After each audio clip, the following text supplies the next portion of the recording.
Hello and welcome everyone to another video on problem solving through programming in C. Previous videoல ஒரு number கொடுத்தா அது prime நம்பரா இல்லையான்னு சொல்லிட்டு செக் பண்ற மாதிரி ஒரு C ப்ரோக்ராம் டிசைன் பண்ணோம். இந்த வீடியோல ஒரு ரேஞ்ச் ஒன்று கொடுத்துருவாங்க.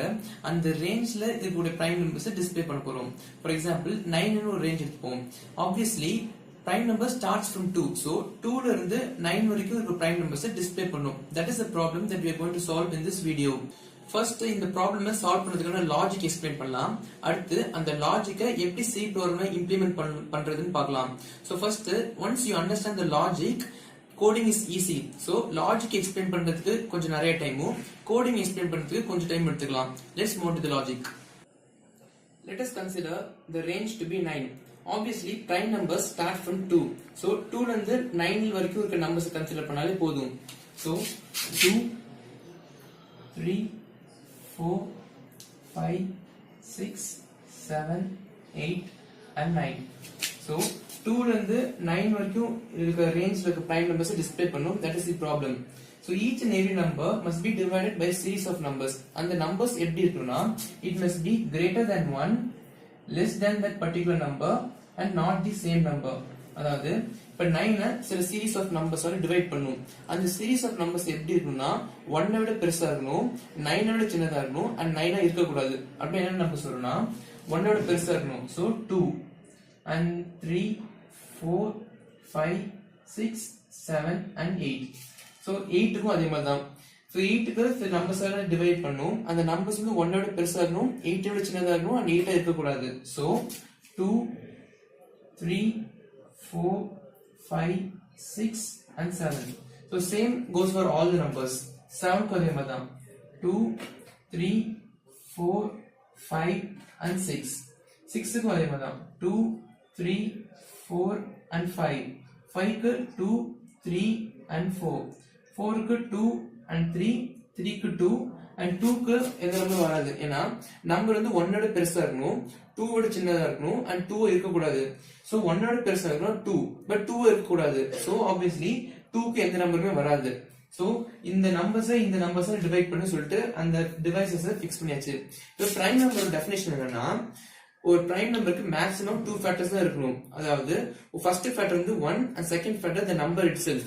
இப்ப 2 எடுத்தீங்கன்னா அதுக்கு ரெண்டே ஃபேக்டர்ஸ் தான் இருக்கு. First factor is 1 and second factor is number itself, that is 2. 3 க்கு அதே மாதிரி தான். 3 is divisible only by 1 and 3. and 5 க்கு அதே மாதிரி தான். 1 and 5. இதை விட இந்த ஃபேக்டர்ஸ் அதிகமா போச்சுன்னா அது பிரைம் நம்பரே கிடையாது. சோ அந்த கான்செப்ட் தான் யூஸ் பண்ண போறோம். இப்ப பாத்தீங்கன்னா இப்ப 2 வந்து 1 and 2 ஆல் தான் ஃபேக்டர்ஸ். ஆனா பாத்தீங்கன்னா 1 ம் 2 இருக்காது. 3 க்கு 1 ம் 3 தான் ஃபேக்டர்ஸ். ஆனா 1 ம் 3 இருக்காது. 4 பாத்தீங்கன்னா 1 இருக்காது, 4 இருக்காது. 5 க்கும் 1 இருக்காது, 5 இருக்காது. 6 க்கு 1 இருக்காது, 6 இருக்காது. 8 க்கு பாத்தீங்கன்னா 1 இருக்காது, 8 இருக்காது. சோ இந்த டிவைசஸ்ல ஏதோ ஒரு டிவைசரால டிவைட் ஆனாலே that number is not a prime number. So இந்த லாஜிக் தான் யூஸ் பண்ண போறோம். இப்ப ஃபர்ஸ்ட் 2 வந்து டிவைட் பண்ணும். டிவைட் பண்றதுக்கு எந்த நம்பருமே இல்ல. So obviously it is a prime number. இப்ப 3 வந்து 2 ஆல் டிவைட் ஆகாது. 3 is not divisible by 2, so it is a prime number. இப்ப 4 must be divided by 2 and 3, so 2 all divide ஆகும். 4 is divisible by 2, so it is not a prime number. இப்ப 5 is not divisible by 2, not divisible by 3 and not divisible by 4, so 5 is a prime number. 6 is divisible by 2 and divisible by 3, therefore 6 is not a prime number. 7 is not divisible by 2, not divisible by 3, not divisible by 4, not divisible by 5 and not divisible by 6, so 7 is a prime number. 8 is divisible by 2 and 4, therefore 8 is not a prime number. And 9 is divisible by 3, so therefore 9 is not a prime number. So இப்ப 2 3 5 and 7 are prime numbers கண்டுபிடிச்சாச்சு. இப்ப அது ப்ரோக்ராமை எப்படி print பண்றது அப்படின்னா ஒரு dummy variable p use பண்ணுவோம். அதாவது p ஃபர்ஸ்ட் p யோட வேல்யூ வந்து ஃபர்ஸ்ட் 0 ன்னு இனிஷியலைஸ் பண்ணிப்போம். இப்ப ஒவ்வொரு தடவை டிவைட் ஆகும்போதும், அதாவது ஒரு தடவை டிவைட் ஆனாலும் p யோட வேல்யூ சேஞ்ச் ஆகும். கடைசியா எந்தெந்த வேல்யூஸ்க்கு p யோட வேல்யூ 0வா இருக்கோ அது மட்டும் தான் பிரைம் நம்பரா டிஸ்ப்ளே ஆகும். ஃபார் எக்ஸாம்பிள் இப்ப 2 வந்து எந்த நம்பராலும் டிவைட் ஆகாது. சோ இந்த ஐட்ரேஷன் இந்த லூப் விட்டு வெளிய வரும்போது p யோட வேல்யூவும் 0வா தான் இருக்கும். இப்ப அடுத்து 3, இப்ப 3 வந்து கீழ இருக்க டிவைஸ் வரை டிவைட் ஆகணும். சோ இப்ப beginning of the iteration p யோட வேல்யூ 0, so 3 வந்து 2 ஆல் டிவைட் ஆகாது. சோ p யோட வேல்யூ வந்து 0வா தான் இருக்கும். சோ 0வா இருந்தது அப்படினா இங்க வந்து பிரிண்ட் ஆயிடும். சோ இங்க இந்த ஃபர்ஸ்ட் ஐட்டரேஷன்லயே p யோட வேல்யூ 0, சோ 2 பிரிண்ட் ஆயிடும். அடுத்து செகண்ட் ஐட்ரேஷன்ல p யோட வேல்யூ 0 அப்ப 3 வந்து பிரிண்ட் ஆயிடும். இப்ப அடுத்த ஐட்ரேஷன்ல p யோட வேல்யூ 4 இப்ப 4 is divisible by 2. so once divide ஆனாலே p யோட வேல்யூ சேஞ்ச் ஆயிடும். இப்ப p யோட வேல்யூ 1. so p யோட வேல்யூ 1 ஆனா அது கீழ வந்து பிரிண்ட் ஆகாது. ஏன்னா 4 வந்து not a prime number. இப்ப அடுத்த ஐட்ரேஷன் வரும்போது p யோட வேல்யூ சேஞ்ச் ஆகும். p யோட வேல்யூ வந்து 0 ன்னு வந்துரும்.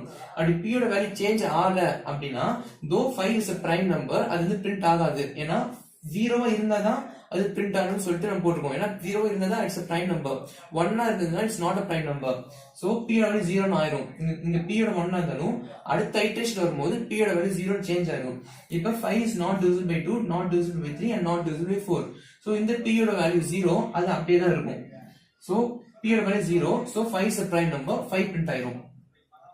இப்ப அடுத்த ஐட்ரேஷன் வரும்போது p யோட வேல்யூ 0. இப்ப 6 வந்து 2 ஆல டிவைட் ஆகும். அப்ப p யோட வேல்யூ வந்து 1 ஆ சேஞ்ச் ஆயிடும். So p is equal to 1. p is equal to 1 னா இங்க வந்து 6 வந்து பிரிண்ட் ஆகாது. இப்ப அடுத்த ஐட்ரேஷன் வரும்போது p யோட வேல்யூ 0 ன்னு சேஞ்ச் ஆயிடும். அடுத்து 7 is not divisible by 2, not divisible by 3, not divisible by 4, not divisible by 5 and not divisible by 6.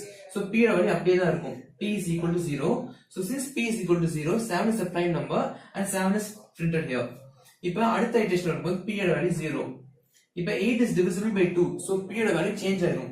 p is equal to 1. So since p is equal to 1, 8 is not displayed here. இப்ப அடுத்த iteration வரும்போது p யோட value 0 ன்னு change ஆயிடும். இப்ப 9 is not divisible by 2, but it is divisible by 3. So p யோட value change ஆயிடும். p is equal to 1. Since p is equal to 1, 9 is not a prime number, hence 9 is not displayed here. So இந்த particular logic தான் நாம வந்து ப்ரோகிராம்ல நம்ம வந்து implement பண்ண போறோம். இந்த பர்టిక్యులர் லாஜிக்க இந்த ப்ரோகிராம்ல நம்ம இம்ப்ளிமென்ட் பண்ணிருக்கோம். சோ அந்த ரேஞ்சை நம்ம n என்ற ஒரு வேரியபிள் வாங்குறோம். அடுத்து அந்த ரேஞ்ச் ஆஃப் நம்பர்ஸ் 2 ல இருந்து 9 வரைக்கும் நம்பர்ஸ் I ஃபார்வர்ட்ல வாங்க போறோம். and since prime number starts from 2, I யோட வேல்யூ 2 ல இருந்து ஸ்டார்ட் ஆகும் until n I is less than or equal to n. அடுத்து நம்ம சூஸ் பண்ணக்கூடிய டிவைசஸ் j ஃபார்வர்ட்ல வாங்குறோம். சோ அந்த டிவைசஸோட கண்டிஷன் என்னன்னா 1 ஓட பெருசா இருக்கணும். So j is equal to அடுத்து அந்த டிவைசஸ் வந்து நம்ம சூஸ் பண்ற நம்பரோட சின்னதா இருக்கும். So j is less than I. இப்ப I யோட வேல்யூ வந்து 2 ஆ இருந்ததுனா j யோட வேல்யூ வந்து 2 ஓட சின்னதா இருக்கணும். I யோட வேல்யூ 3 ஆ இருந்ததுனா j யோட வேல்யூ 3 ஆ இருக்கணும். சோ அதுதான் j is less than I. இப்ப we'll trace this program. So இந்த ப்ரோகிராம் பாத்தீங்கன்னா we have used a nested for loop. So for loop ஓட working எக்ஸாக்ட்டா தெரியணும். First inner for loop full execute ஆயிட்டு அதுக்கு அப்புறம் தான் outer for loop execute ஆகும். So the main aim of this program is to understand the working of nested for loops. Okay, we'll trace this program. First I யோட value வந்து 2 ஆ இருக்கும். இப்ப p is equal to 0 initial ஆயிடுச்சு. j is equal to 2 and I is equal to 2. So j is less than I. So 2 is less than 2. Condition is false. So இந்த for loop குள்ள enter ஆகாது. So வெளிய வந்துரும். இந்த p is equal to 0. So p யோட value 0. So p யோட value 0 ஆ இருக்கனால 2 வந்து பிரிண்ட் ஆயிடும். So first 2 will be printed. இப்ப அடுத்து I யோட வேல்யூ இன்கிரிமெண்ட் ஆகும். So இப்ப I யோட value 3. So p is equal to 0. j யோட value 2.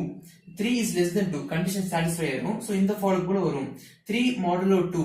It is not equal to 0. So இந்த if condition குள்ள வராது. அடுத்து j யோட வேல்யூ இன்கிரிமெண்ட் ஆகும். So j யோட வேல்யூ வந்து ஆல்ரெடி 2 ஆ இருந்தது. இப்ப 3 ஆ இன்கிரிமெண்ட் ஆச்சுனா j யோட வேல்யூ 3, I யோட value 3. So 3 is less than 3. Condition satisfy ஆகாது. So for loop விட்டு வெளிய வந்துரும். And p யோட வேல்யூ வந்து அப்படியே தான் இருக்கும் 0. So வந்து 3 பிரிண்ட் ஆயிடும். இப்ப நெக்ஸ்ட் I யோட வேல்யூ வந்து 4 ஆ இன்கிரிமெண்ட் ஆகும். 4 இன்கிரிமெண்ட் ஆகும். அடுத்து p யோட வேல்யூ வந்து 0. இப்ப j யோட வேல்யூ 2. இப்ப and 4 is and 2 is less than 4. So condition is satisfied. So உள்ள வரும். இப்ப 4 modulo 2 is equal to 0 because 4 is divisible by 2. So p யோட வேல்யூ வந்து 1 ஆ சேஞ்ச் ஆயிரும். So இப்ப வந்து அடுத்து 3 ஆ இன்கிரிமெண்ட் ஆயிட்டு 4 ஆ இன்கிரிமெண்ட் ஆயிட்டு வெளிய வரும்போது p யோட வேல்யூ 1 ஆ இருக்கும்.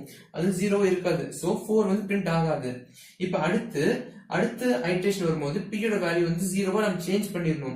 அதனால தான் p யோட value p is equal to 0ன்றது I for loop கூட நம்ம வந்து டிக்ளேர் பண்ணிருக்கோம்.